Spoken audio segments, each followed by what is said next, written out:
Okay guys, so in the previous lecture I introduced Faraday's law, new fundamental law, which is again fundamental law which can be applied at any point of the universe at any moment of time, and it is correct, right? So no restrictions, right?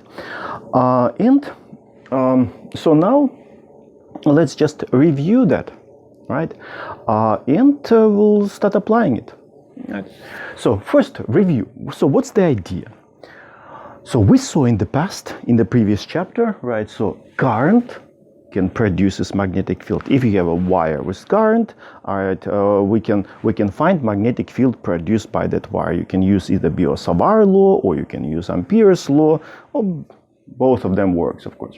Now the question is reverse. Is it possible to have a reverse situation? Why not, right? So the question is it possible to produce current out of the magnetic field? Question sounds silly, but it's not. It's quite possible. And that's what Faraday's law describes, right? So let's now get into the details, right? So before we can, and again, since Faraday's law is one of the fundamental laws, it cannot be derived. It cannot be derived, so we can just, it was just written based on observations, right? In order to describe what we observe in the experiment, so people somehow managed to write this expression down. So before we can write down the expression for the Faraday's law, we need to introduce another quantity. And with this quantity we are quite familiar. You remember a month ago we introduced electric flux. Now we need to introduce magnetic flux. Lots of similarities. So you just need to replace electric field with magnetic field and that's it, right? So magnetic flux, so if you have some area, right, some surface, right, with area A, right, which is exposed to some magnetic field, right, and we can, of course, we can introduce magnetic flux in this case, and you can think of the magnetic flux as the quantity which allows us to get number of magnetic field lines crossing that surface, right? The same idea as with the electric flux. Of course, in order to have a nice formula, we introduce again area vector, right? Area vector, it's by definition perpendicular to the surface, right? And absolute value of the area vector equals to the area of the surface, right? So all the same ideas, right? As a result, in the simplest case, when you have a flat surface which is exposed to the uniform magnetic field, so we can write magnetic flux as the dot product, scalar product of the magnetic field and area vector. And now, since we have two fluxes, electric flux and magnetic flux, we need to be careful and we need to add subscript. B, magnetic flux, E, electric flux. And now, since magnetic flux is used in Faraday's law, as a result, it is used much more often than the electric flux. So physicists gave a special unit for the magnetic flux, Weber, W capital B, right? Okay, and after this, we can introduce Faraday's law. Again, it's one of the fundamental equations, and that is equation number 3 in the set of Maxwell's equations, which we're going to write soon, right? Within maybe a week and a half. So what Faraday's law tells us. So if you have a loop, let's start with the simplest case. If we have a loop, and then we'll make situation slightly more complicated in the next class. So let's assume that we have a conducting loop, and we are going to assume that it is exposed to some magnetic field. As a result, so we have a surface, we have a loop, we have magnetic field, so there must be magnetic flux. Magnetic flux, right? And if that magnetic flux changes in time, right, then in this loop, EMF is going to be produced. And as a result of that, if there is an EMF, there will be current flowing clockwise or counterclockwise direction. It depends. We will get into those details, right? So, but the idea is, if that magnetic flux changes in time, there will be EMF produced somehow mysteriously in this loop. You can think of this as a bunch of batteries were uniformly distributed in this loop. But of course, these EMF has nothing to do with the batteries. In the batteries, how batteries produce EMF? They just convert energy of chemical reactions into any chemical reaction into the electrical energy, right? Here, nature of this EMF is completely different. It has nothing to do with what batteries do, right? Okay, but anyway, so let me write down the formula, right? Let me use black and then frame it. So Faraday's law, EMF equals to minus gives us direction of EMF and then direction of the current. We will talk about this. Equals to minus a rate of change of the magnetic flux d phi over dt. Very simple, very elegant, fundamental, universal, right? No restrictions. And let's frame it because it's one of the fundamental equations. Right, and so again, as I said, minus gives us direction, and now let me write over here underneath explicitly what is the flux inside of the flux. So flux, magnetic flux equals absolute value of B times absolute value of the area vector times cosine of angle between them. So now, every time now we're going to analyze what happens with the flux in time.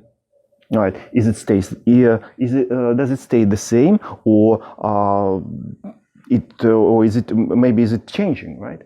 So, in every time when we're going to do this analysis, we're going to analyze what happens with B. If B changes in time, flux changes, EMF will be produced. Or area, you can change the area of the loop, right? So as a result, flux changes and EMF will be produced. Or angle. Right, so if angle changes, right, we discussed the examples in our lecture, right? If angle changes, again, changes in time, EMF can be produced, right? And of course, if it's a conducting loop, then current can be generated, right? So let me check.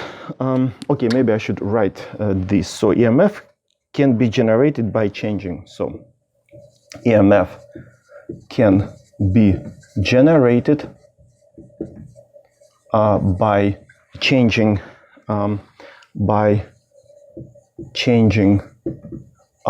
B, A, or angle theta, right? So all these cases we're going to discuss one by one, and we've already discussed in our lecture, right? Okay, so now minus just gives us direction of the current and EMF, clockwise and counterclockwise. And application of that, usage of that minus is not very convenient. It's kind of awkward, right? And not very convenient. As a result, Lenz, right, came up with a nice, elegant rule, which we're going to use to find direction of the induced current and induced EMF, right? So now we will continue talking. We will start talking about that Lenz rule, and as a result, application of the Faraday's law will be divided into two steps.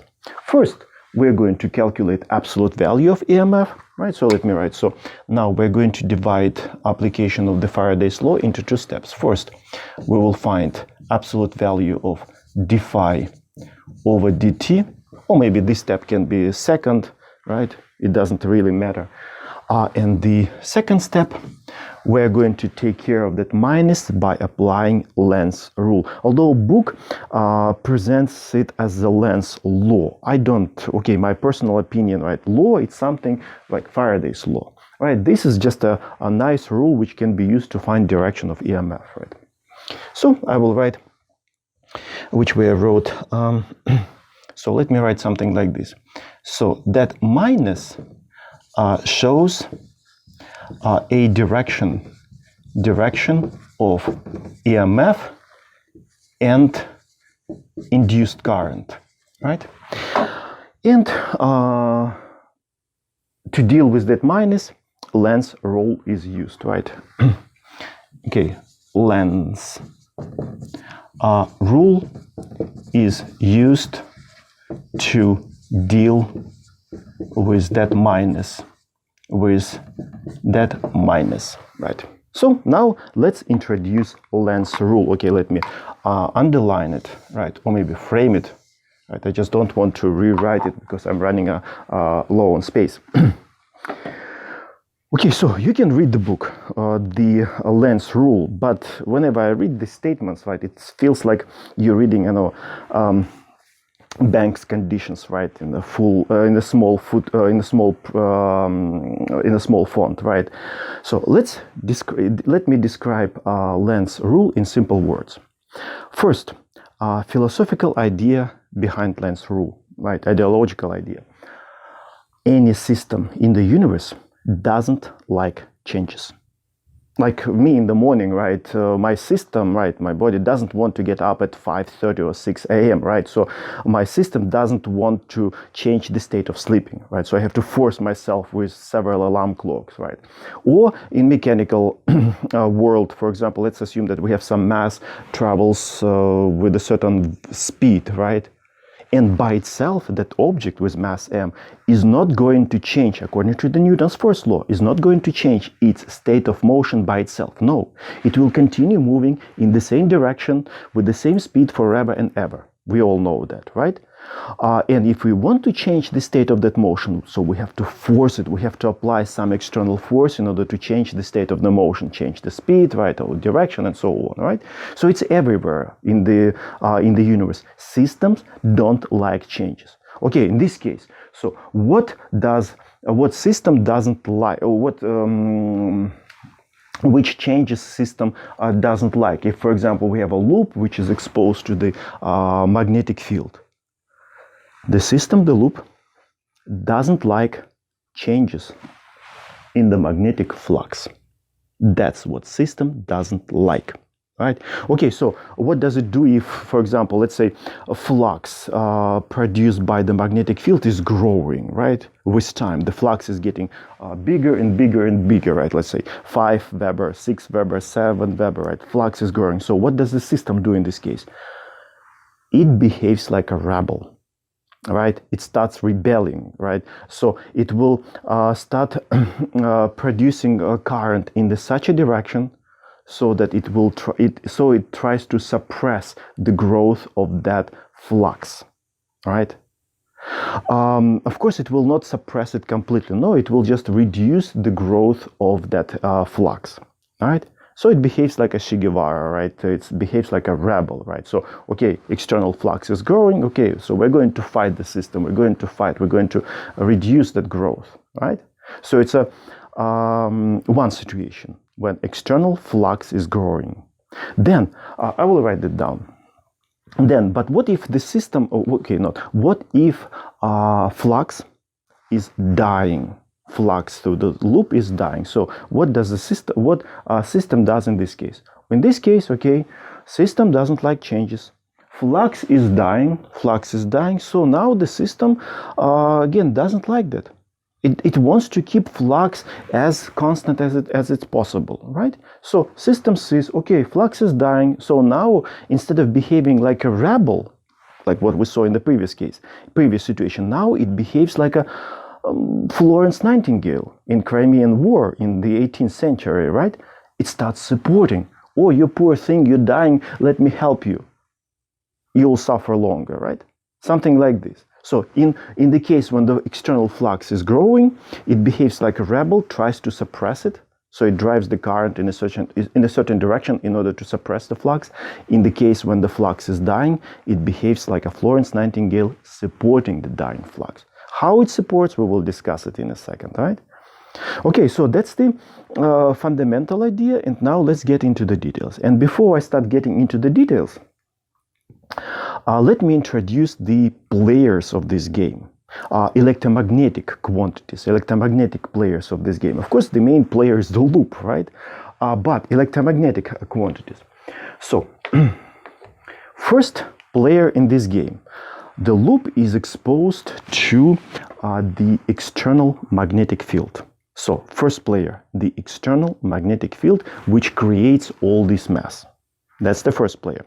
Then, the second player, the response of the system. The system, according to the Faraday's law, right, produces EMF, and of course, as a result, there will be induced current flowing. So this system starts driving induced current clockwise or counterclockwise. We will talk about this, right? So second player, the induced current in the loop.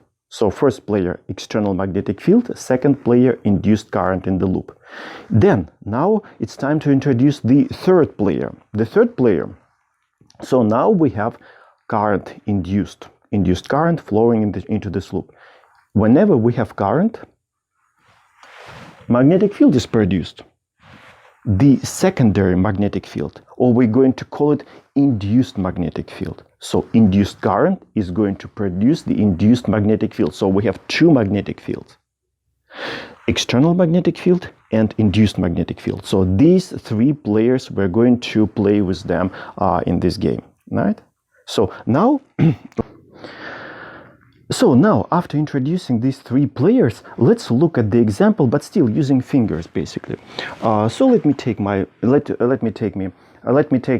loop, right? So we have a loop, and let's assume it is exposed to this external magnetic field, right? You see, this is the direction of the magnetic field, so it points that way. So that's an external magnetic field which creates all this mass. And let's consider the first situation. Magnetic flux produced by this external field is growing, right? As a result, what's the response of the system? System doesn't like these changes in flux. As a result, it starts behaving like a rebel. It tries to suppress that flux. In which way? It will start driving induced current in such a direction. We don't know the direction yet, but we can tell, in order to suppress the flux, the induced magnetic field, which is produced by the induced current, must point in the opposite direction to the direction of the external magnetic field within the loop. Why within the loop only? Because we're trying to suppress the flux. Flux is within the loop, right? So what happens outside of the loop, we don't care. So within the loop, induced magnetic field must be in the opposite direction. Okay, so let's assume that this flux is positive. We can pick the area vector this way. So this flux is positive. And if the induced magnetic field is in the opposite direction, then flux produced by this magnetic field will be negative. And if you add these two fluxes, this induced flux, external magnetic field flux, is going to be suppressed slightly, right? Again, it doesn't mean that external flux is going to be suppressed completely. No, it will be just the growth of that will be reduced, right? So now we know that induced magnetic field points in the opposite direction to the direction of the external magnetic field. So now we have this situation. And now the last step, we need to find a direction of the induced current which produced this magnetic field. What can be done to find this direction? Right-hand rule number 2, which we used to find direction of the magnetic field lines produced by the wire, right? By the wire with the current. But now we're going to apply the same right-hand rule, you remember, right?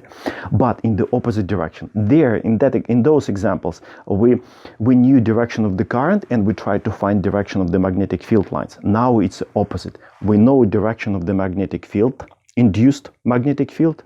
Okay, let me drop this, right? Because now we don't need the external magnetic field. So now we know direction of the magnetic field. It's that way, and by knowing this direction, we can tell the direction of the induced current. Right-hand rule number 2, but now applied in the reverse direction. So now I know the direction of the magnetic field within the loop. So I need to curl my fingers around this wire to match this direction. So magnetic field that way, so my fingers must match that direction within the loop, right? As a result, my outstretched thumb gives me direction of the current. So there are two situations only. You can curl your fingers this way, right? In this case, you match direction of the induced magnetic field, or you can curl them this way. In this case, direction of the magnetic field and direction of your fingers are opposite. You're not matching this direction. Again, you can do it this way or that way. That is wrong, that is correct. And as a result, your outstretched thumb gives you direction of the induced current. So that's how we apply this rule. Now let me outline this case on the board. So if flux, magnetic flux is growing, so the system rebels. So as a result, it rebels, right? It's the loop, and as a result, B induced within the loop points in the opposite direction to B external. All right, we will look at the examples. Right now I just want to the outline train of thoughts, and then we will look. It's a very straightforward. If you do it several times, it's very mechanical. It becomes very mechanical. So again, let me emphasize that. Okay, I will write underneath within the loop, and then the next step, once you know direction of the induced magnetic field within the loop, you apply right hand rule number 2 to get direction of the induced current, direction of I induced, to get direction of the induced current. So I'm going to repeat this many times. We will practice it. It's very, very straightforward. Now, opposite situation. Okay, now I will just outline and then we will practice it, all right, without using the loop. All right, so now opposite situation. What if magnetic flux produced by external magnetic field, all right, phi B is going down, right? So now system sees that magnetic flux through that loop is going down. It doesn't like it. System doesn't like changes. In this case, changes in the magnetic flux, and now it behaves like a Florence Nightingale. So now it tries to support it. So now it supports. So now it's being supportive, right? And as a result, in which way?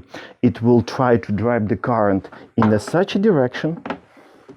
All right, it will drive the current in such a direction so that induced magnetic field will be in the same direction as the external magnetic field. You see external magnetic field to my right, and induced magnetic field will be also in the same direction. Right, and then again, once you know direction of the induced magnetic field, you can apply right hand rule, right, and you can get direction of the induced current, right? Okay, we will practice now after writing this rule. So now it supports. So now B induced will be in the same direction as a B external, right? And now, once you know direction of the induced magnetic field within the loop, you can apply right hand rule number 2 to get direction of the induced current. And let me remind you that all this is done within the loop. Within the loop, because what is outside of the loop is not contributing to our magnetic flux, so we don't care what is outside. Let me check if I mentioned everything which I was planning to mention. Yeah, it should be enough, right? And now let me look at first example, the simplest possible, and then we'll start looking at the problems, right, from the book. But first, I just want to demonstrate how to use this, right? Basically, this is a Lenz's rule, right? So example, okay, let me move this to here, and so let me look at this example. I just came up with this example just before this class. So let's assume that we have a loop. Okay, let me draw the loop first. Right.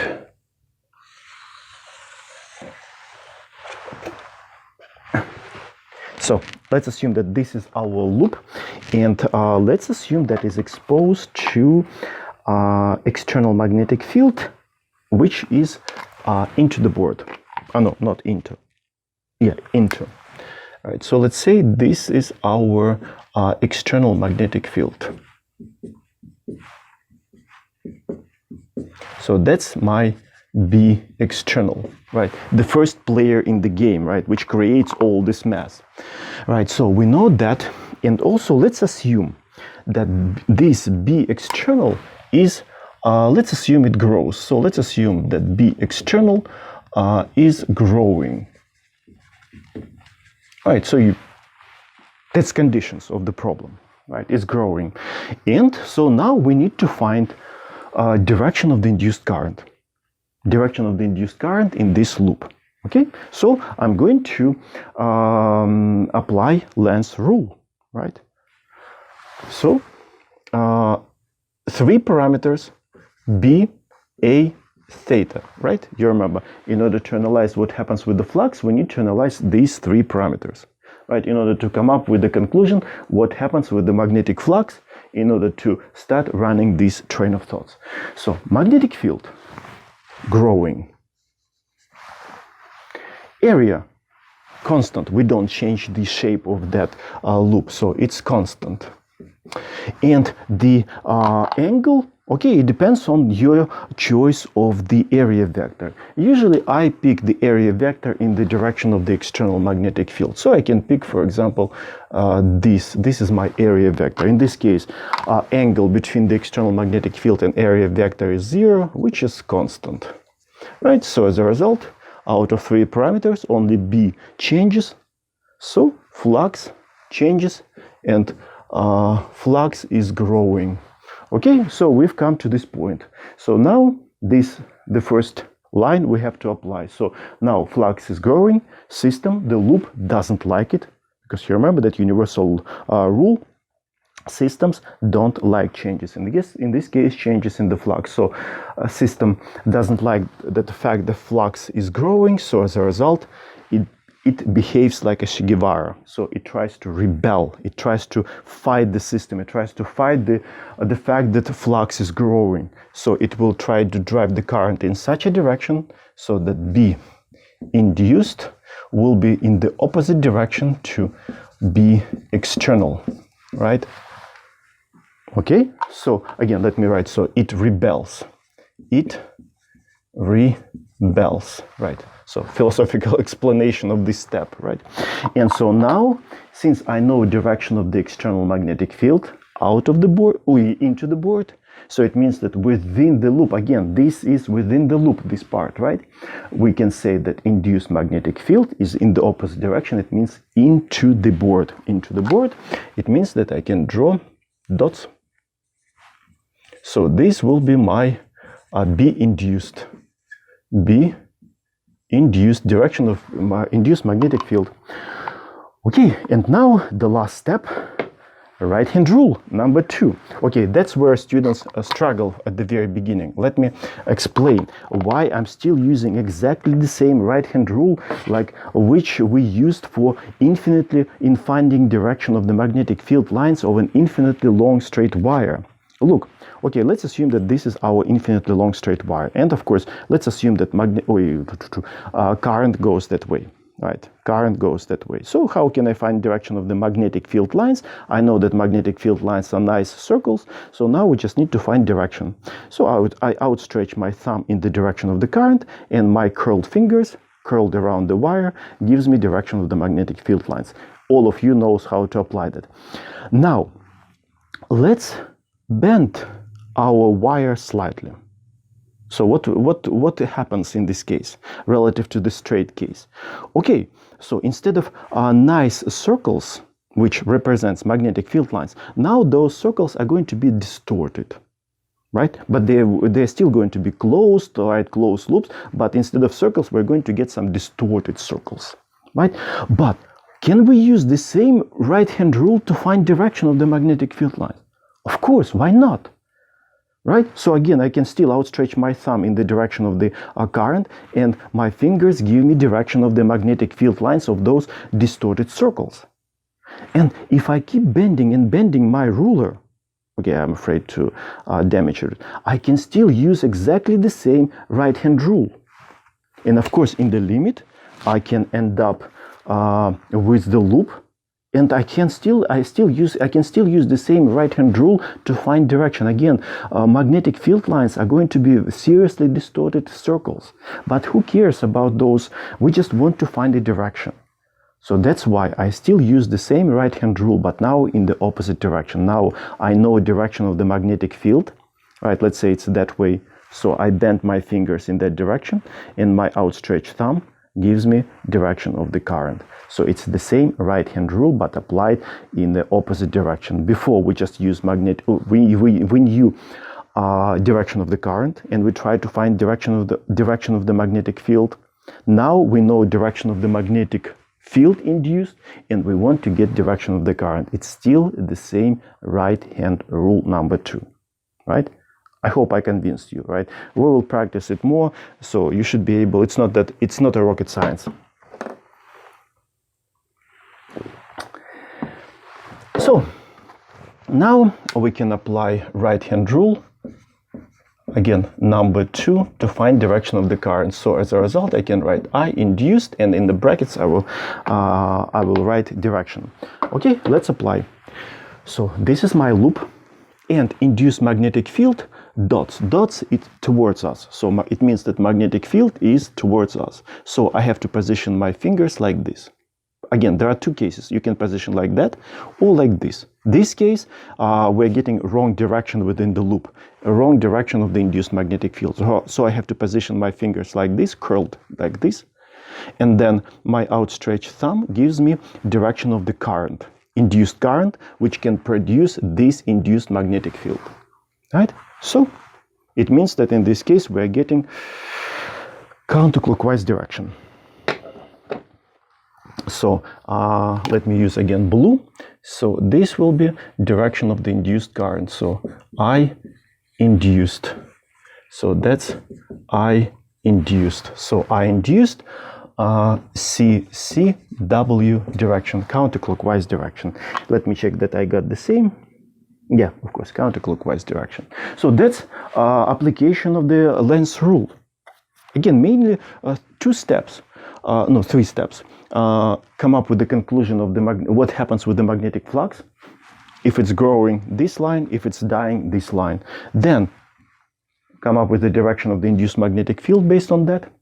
All right, system doesn't like changes. And then right-hand rule.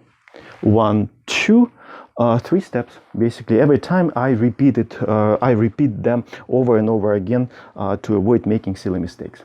All right, so that's the outline of the review. And now let's look at the problems which are assigned for this recitation class. So first, let's look at problem 14. And actually, this problem is also a part of your homework. Okay, I will erase now because now I need this space. I will keep that as our reference. And this will be used to solve problems. So first, chapter 30, problem 14. Right.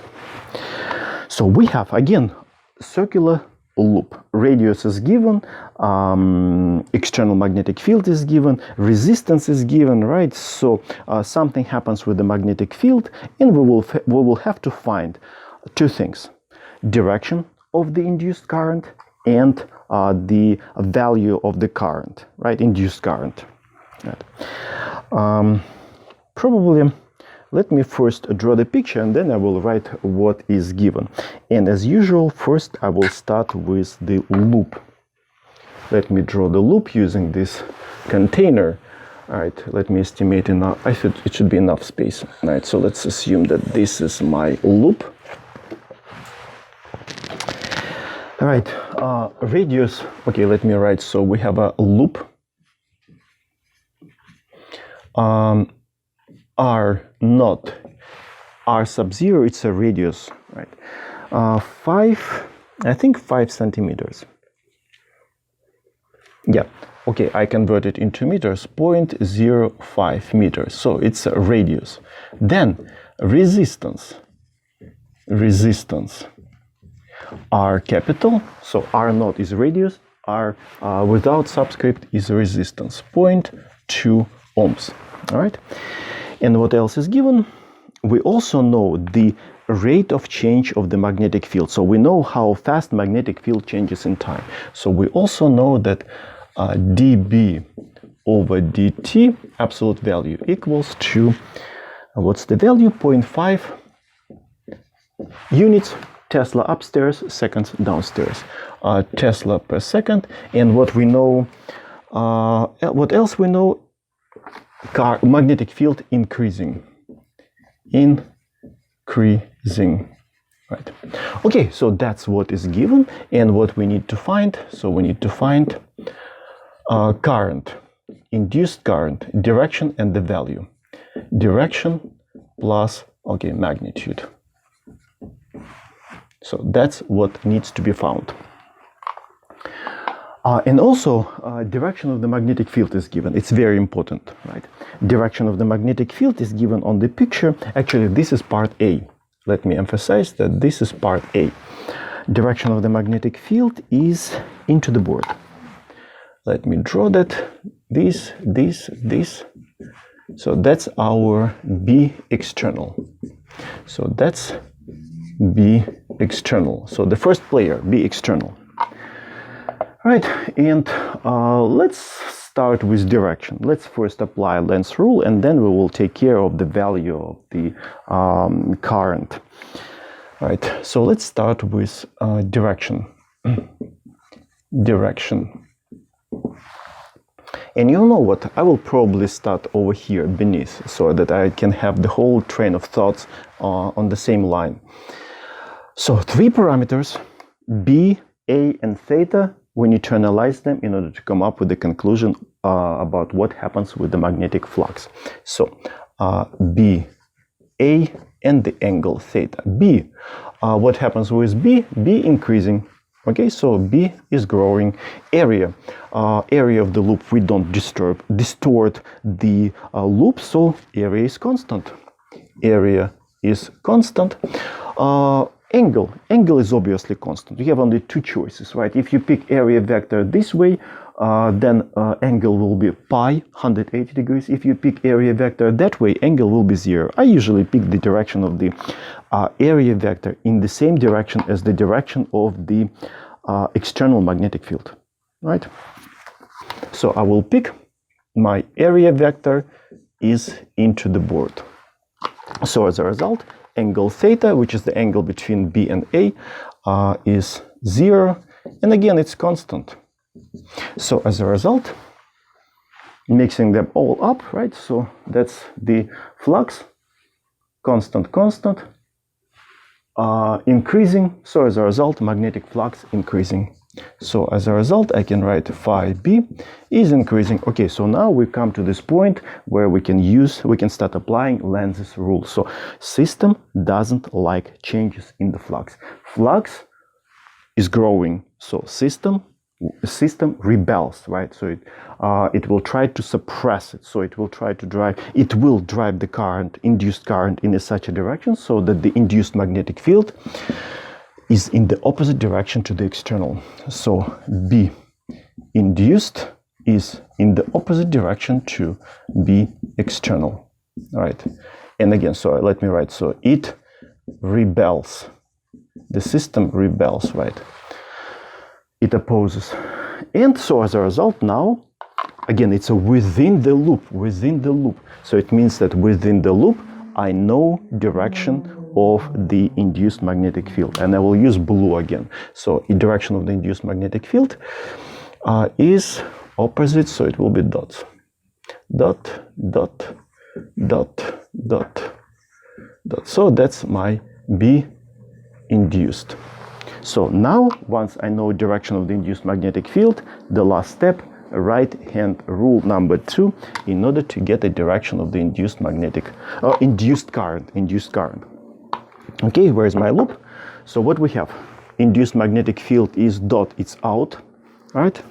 Out of the board, out of the loop, right? So I have to position my fingers like this, right? Because again, if I position like this, my induced magnetic field will be into the board, and that's not our situation, right? These blue dots.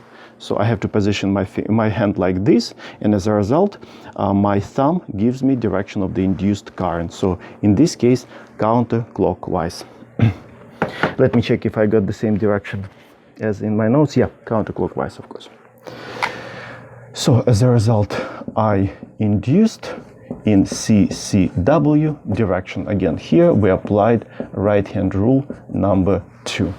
right? So now we know the direction. So let me draw it also on the picture. So this will be direction of induced current. So that's I induced. So first part done. We found direction, right? So first part. Now the second part, you remember as I told you over here. So now we're going to split application of the Faraday's law into two steps.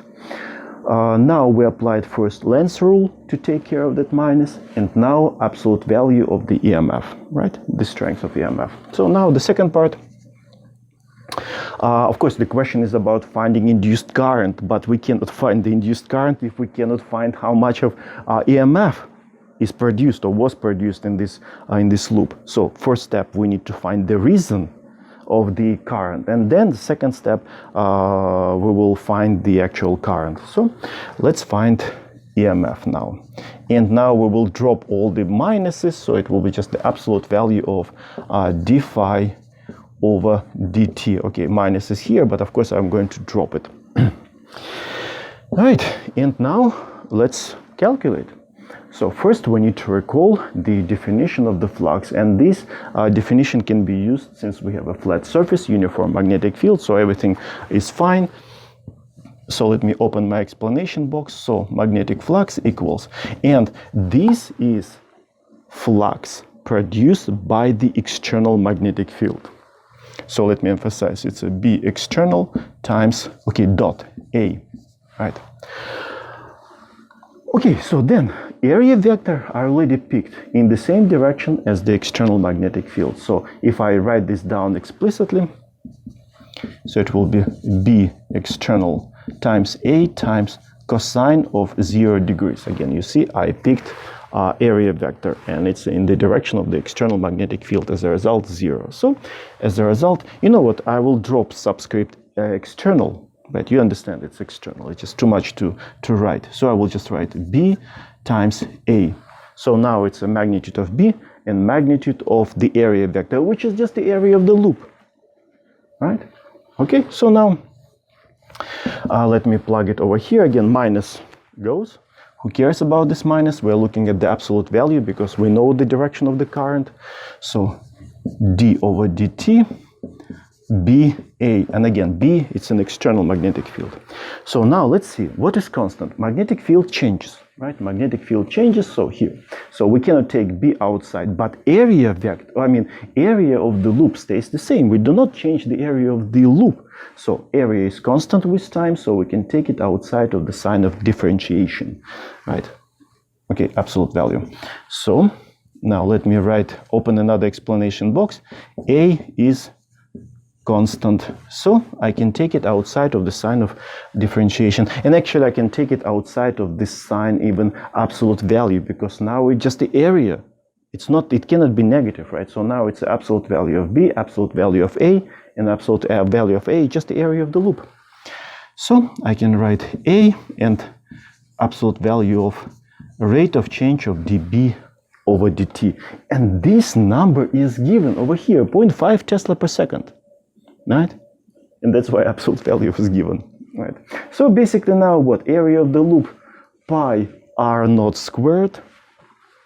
So pi r naught squared times rate of change of the magnetic field, right? So everything is given, multiply it through, and you will end up with,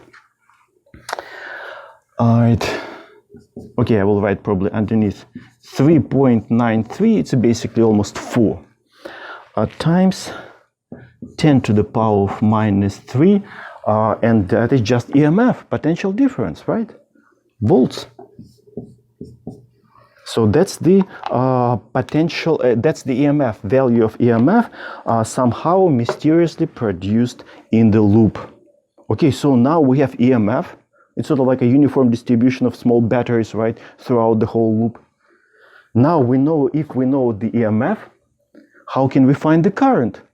Ohm's law, trivial. We know the resistance of the loop, so take EMF, divide by the resistance, you will get the current.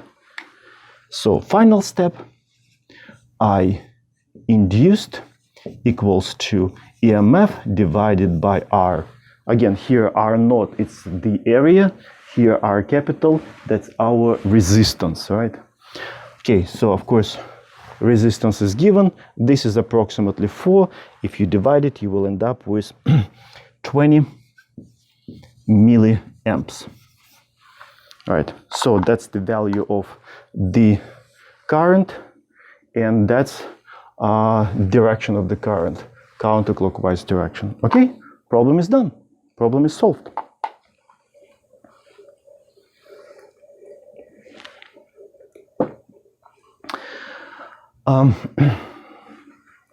Second part, you know what?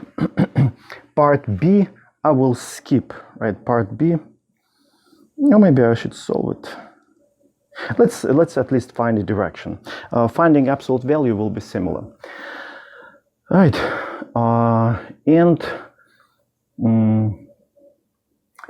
know what? I will start erasing. No, I will erase this. I will erase this. Right. So it's part of problem 14, but part B. All right, part B. Right, it will be the same loop, the same resistance. All right, so let me erase this.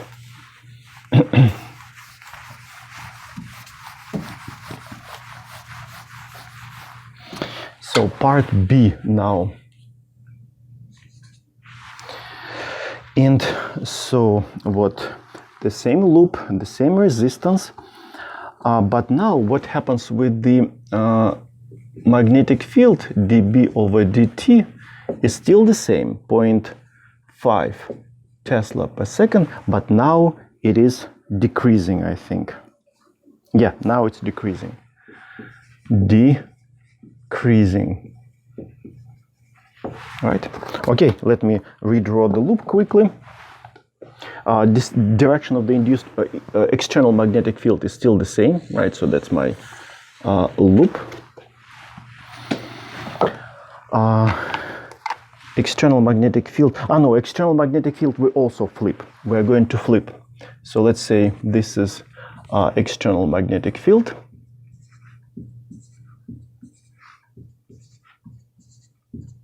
So that's our B external, the first player which creates all this mass. And so again, direction of the current and then absolute value. Let's just take care of the absolute value. No, direction and absolute value you will find by yourself, right? So I will create the same train of thoughts. So 3 parameters, B, A, theta. B, not constant, decreasing. It's going down. Area, we don't change the area of the loop, so it stays constant. Then direction, angle. So angle, again, usually I pick the area vector, right, in the same direction as the external magnetic field. It's just my minor compulsion, right? It's not, you don't have to follow that. Right. So I will pick area vector in the same direction. So that's my A, right? And so in this case, angle is 0, which is constant, right? So out of these 3 parameters, only magnetic field changes. As a result, flux, magnetic flux is going down. Okay, so now we have different situations. So now flux changes. Again, system doesn't like it, but in this case, the flux is dying, and the system will behave like a Florence Nightingale. Okay, you poor thing, you're dying, let me help you, right? So now the system is being supportive. Now it will support the dying flux. So now it will drive the current in such a direction so that induced magnetic field will be in the same direction as B external. So as a result, I can write, B induced will be in the same direction as B external. Again, within the loop, what is outside, who cares? Here we support the flux. Fluxes are within the loop, right? So it means that within the loop I can draw a bunch of blue dots. So that's contribution. That's B induced. That's the induced magnetic field. Again, induced by the induced current. Okay, and the last step we can use. Okay, so let me write. So now it supports again, explaining this step. And now the last step, right hand rule number 2, right? Right hand rule number 2. Where is my loop? Here is loop. So now induced magnetic field is still out, right? Out. So I have to position my fingers this way, right? Again, if I position like this, so my fingers would be in the opposite direction to the induced magnetic field. So that's the wrong direction. So I have to position like this, right? So my fingers out. This is out, blue dot. So this direction is the direction of the induced magnetic field, which is counterclockwise. So I induced CCW counterclockwise direction. So that's the direction of the induced magnetic field. So I can draw like this. So I induced, right? So that's the direction of I induced direction. Right. So you see, it's very mechanical. It's very straightforward application of the Lenz's rule, and if you understand what you do. Okay. Second part of this, finding the value of EMF, finding direction of the current. It's very similar to the previous example. All right. So I'm going to skip it.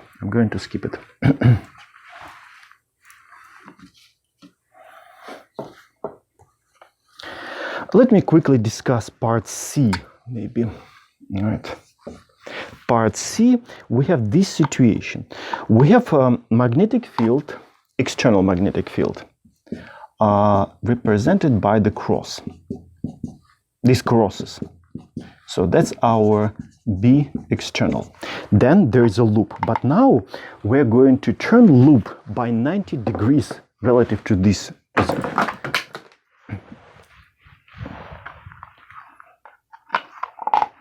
Relative to that. So now loop is positioned like this, right? So how can I draw that? Probably I will draw it this way. So I have 2 parallel lines, and here the circle, and here the circle. So the loop is in this way. So we need to answer the question: what can we say about the induced current?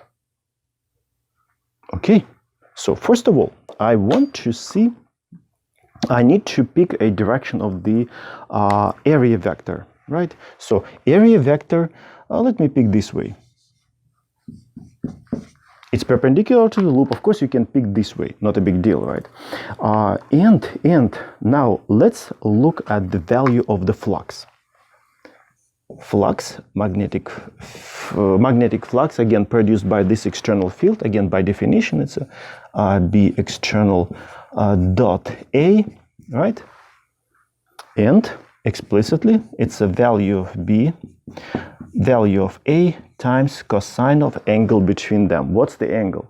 Area vector that way, magnetic field that way. We have 90 degrees between A and B. Cosine of 90 degrees, 0. So flux is 0. It doesn't change. Flux is 0, EMF 0, and current will be also 0. In this case, there is no flux crossing our loop, and in this case, current is not going to be produced in this loop, right? So in this case, the analysis is very simple, right? Okay, so that's problem 14, and now let's look at another problem. Now, again, from the same chapter 30, now problem 13. And I will change slightly statement of the problem, right? Because again, it will be in your homework, and I just change slightly so that you will apply some efforts, right, to solve this problem. Okay, I can erase this, right? So now, okay, in the previous examples, our magnetic field, or fields, magnetic fields, external magnetic fields extended pretty much. It was everywhere, right? So up to that infinity. So the whole loop was covered by external magnetic fields. Now the situation is different. So no, let me write first. It's a problem 13, right? And the magnetic field is only to a certain line. So for example, above this line we're going to have magnetic field, a uniform magnetic field. Below that line we're not going to have that, and direction is out of the board. So let's assume that we have this magnetic field, dot, dot, dot.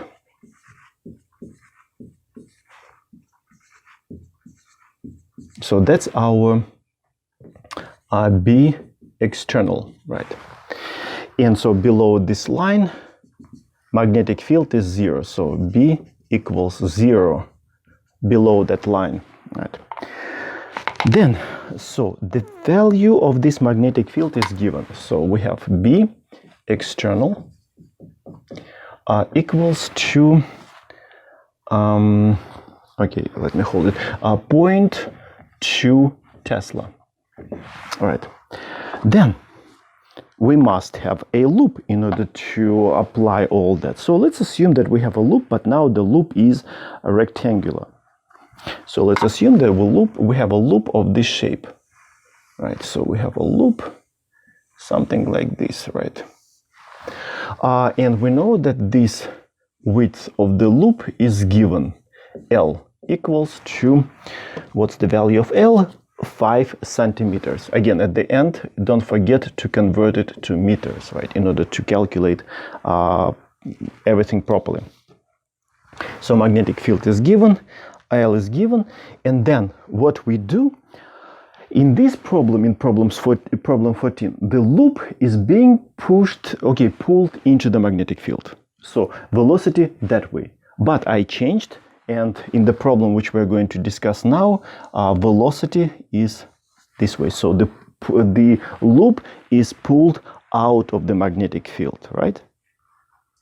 So V, and the absolute value of V, what is 50 meters per second. 50 meters per second. So this loop is pulled out of the magnetic field with the speed of 50 meters per second. Then something else is given. The resistance, the total resistance of the loop is 0.1 ohm. R is 0.1 ohm, right? Total resistance. It's sort of like a resistance of a normal piece of wire, right? Yeah, that's it. And now we need to find, if it's there, right? We need to find the value of the induced current and direction of the induced current, right? So typical questions.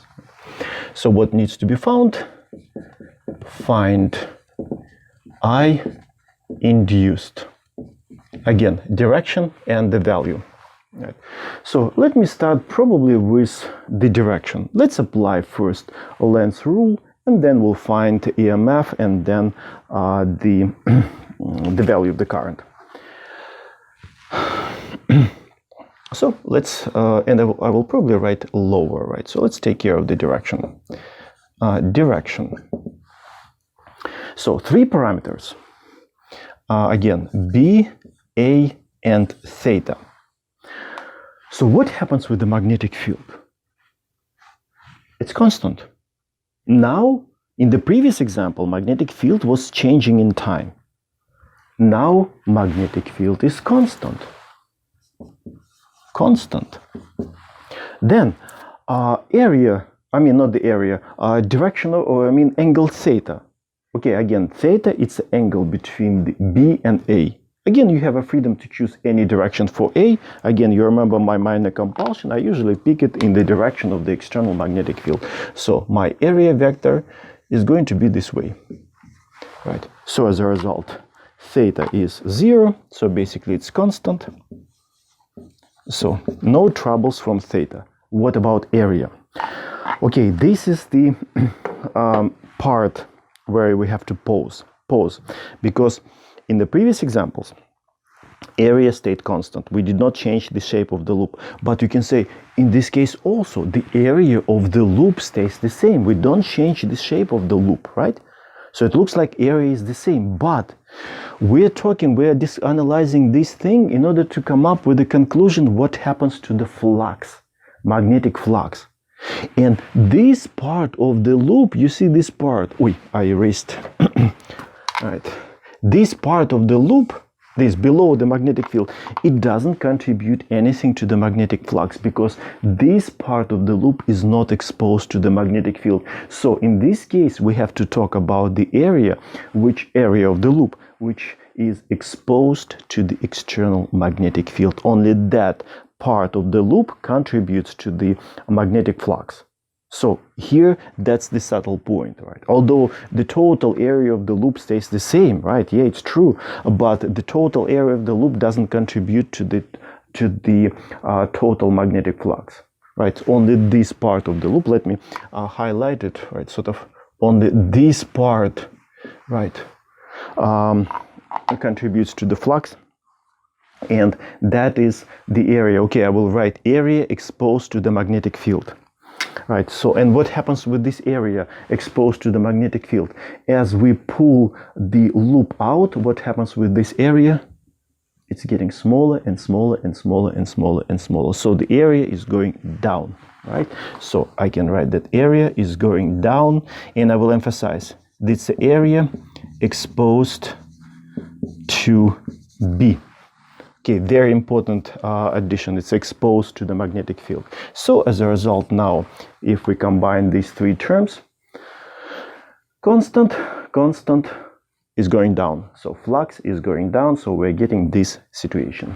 So flux, magnetic flux is going down. So the system, again, doesn't like that.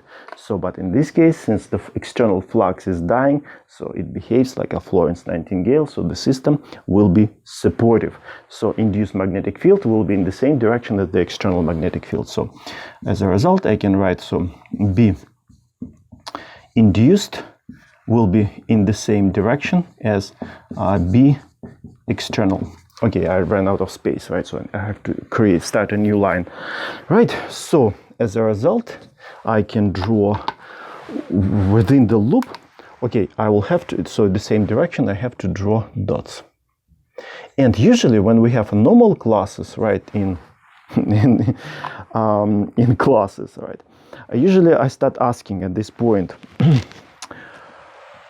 can I, or should I draw these dots, you see, which represents induced magnetic field, B induced, B induced. Should I draw these dots only in this part of the loop? Or can I draw them also here? Or pretty much everywhere in this inside of the loop? And lots of students actually believe that I have to draw it only over here in the upper part, which is exposed to the external magnetic field. But it's not true. Look, what is the source of this induced magnetic field? It's an induced current, right? It's induced current. Current flows through the loop, producing magnetic field. The current, of course, flows through the whole loop. Current doesn't flow only in the upper part. Current flows everywhere through the whole loop. There must be loop in order to have current.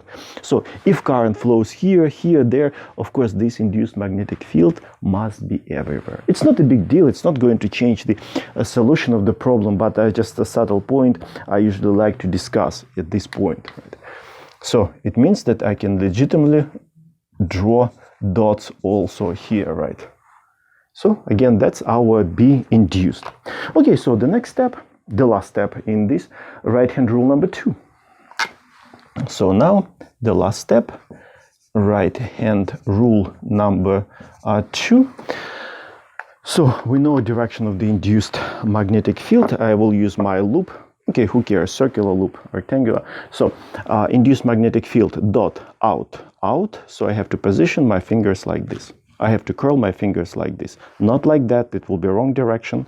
So this direction. As a result, my thumb gives me direction, counterclockwise direction.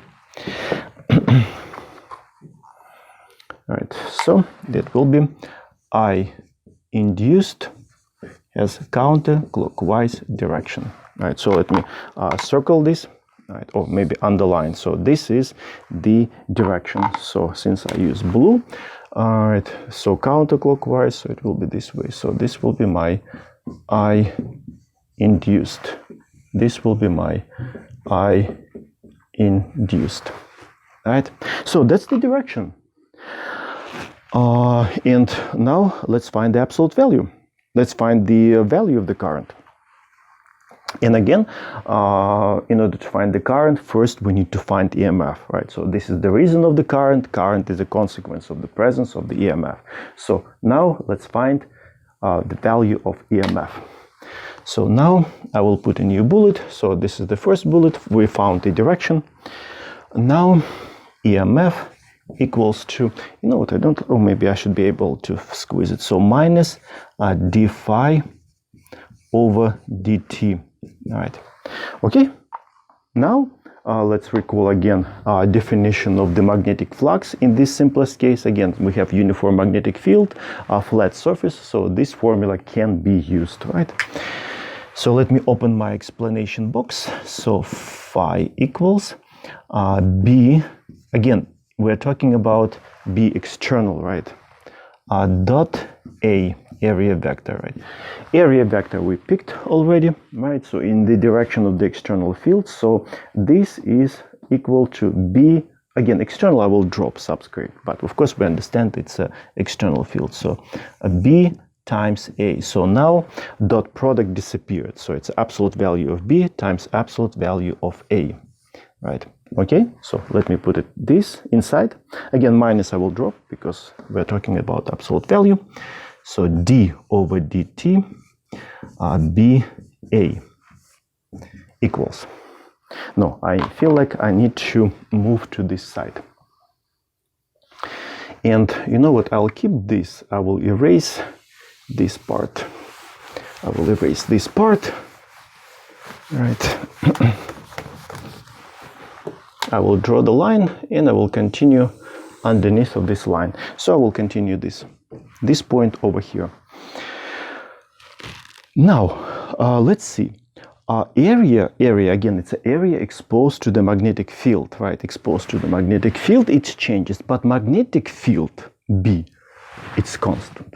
So since B doesn't change in time, so we can take this B and take it outside. And again, I can take it even outside of the sign of absolute value because B, it's the absolute value of B. It's just a magnetic field strength.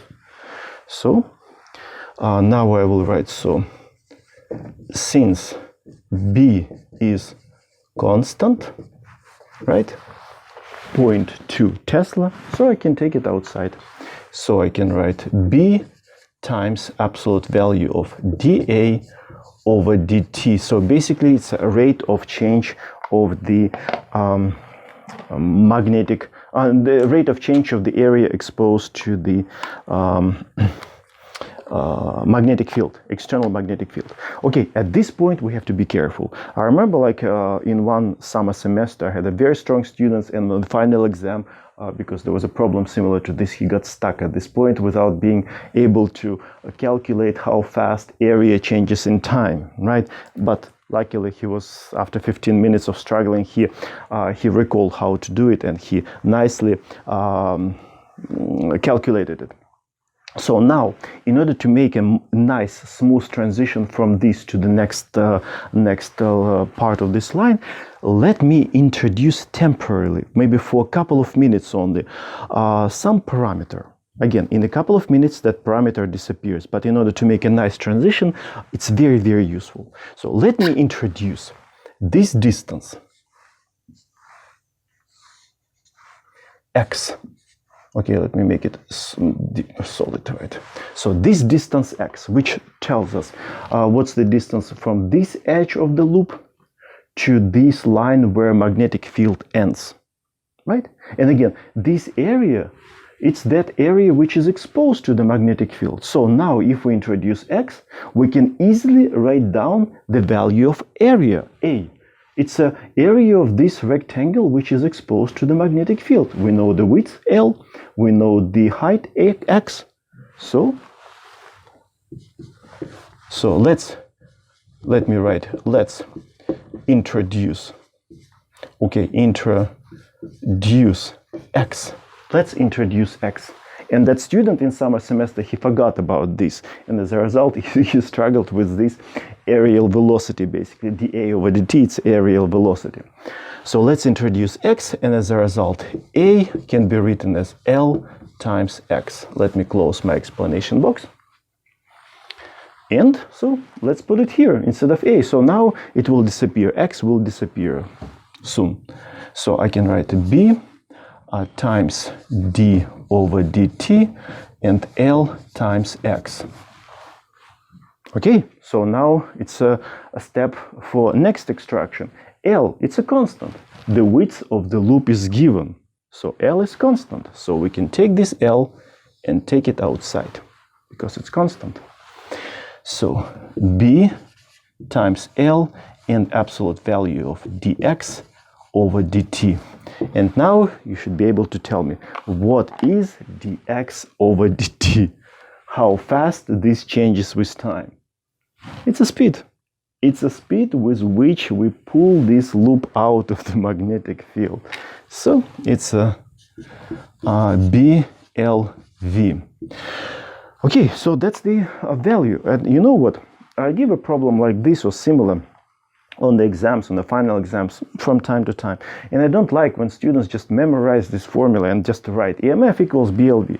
This course is about physics, about understanding physics, about remembering only fundamental things, like Faraday's law, right? Definition of flux, right? Gauss's law, and so on. But remembering the formulas for some particular cases, right? This course is not about memorization of some formulas, right? So we have to memorize only the fundamental stuff, and then we have to apply logic, calculus, some other ideas in order to describe this or that process, right? So usually I subtract points if students just write EMF equals BLV. Again, it's not a course about memorization, right? It's still physics, and I still like physics, right? So that's EMF, right? Of course, we can calculate. Don't forget L must be in meters. L must be in meters. So if you plug that, you will end up with wrong color. 0.5 volts. 0.5 volts. So that's the value of EMF. And so next step, the simplest step, we need to find the value of the current. Ohm's law, resistance is given, EMF, which is somehow mysteriously generated in the loop, is 0.5 volts. So we can write, so the value of I induced equals to EMF divided by R. So 0.5 divided by 0.1 ohms, you will get 5 amps. All right. So that's the problem. Right. As I said, problem 13 in the book, actually the loop is being pulled into the magnetic field. So that's what you will have to solve, right? All right. Okay, it should be enough for today, right? And I'll see you next time.